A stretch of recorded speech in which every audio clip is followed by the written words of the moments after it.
Okay. So I hope the quality comes out okay. I think it might be better when I pre-record it and then upload it, but oh well, what can you do? Anyways, hi. Today we'll be reading in my book it's page 13. From Distortions of Miracle Impulses, paragraph number 4. This is a course in mind training.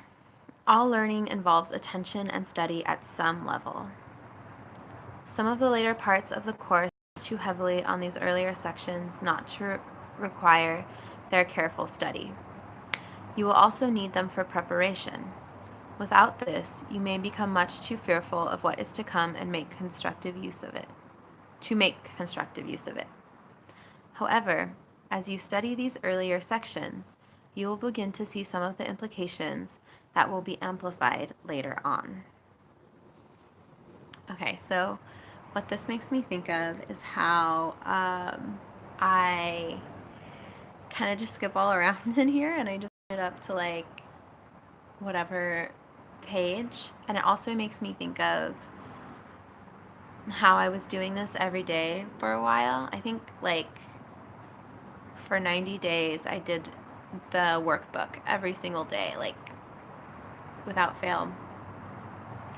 And sometimes I would feel like I did it too imperfectly and I would repeat it the next day, but I would still do the morning, the night, like, and that I didn't read the whole workbook before, the whole text before I started in the workbook, and how at some point I started to feel like I was going a little bit crazy. I just felt like it required a lot of faith, and while there's some part of me that just like trusts this text, there's another part of me that was like, well, if that's true, then what about this? Well, if that's true, then what about this? Like,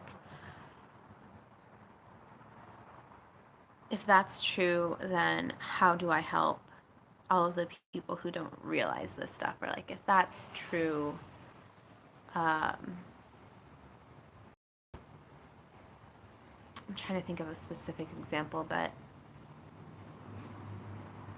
I can't really right now. It's just like, why are certain populations disproportionately affected by other things if all of the stuff in A Course in Miracles is true?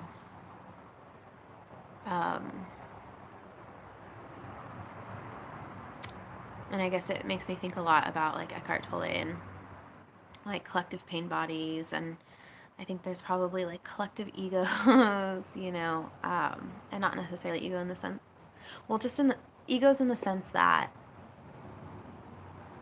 there's like this collective body of people who believe in thing and force that belief onto other people.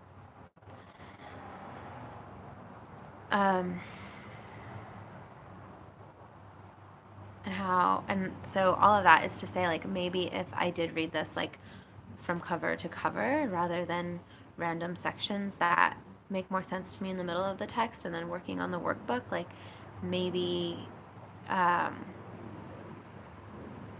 it says, without this you may become much too fearful of what is to come to make constructive use of it. So maybe I'd be able to make more constructive use of it. And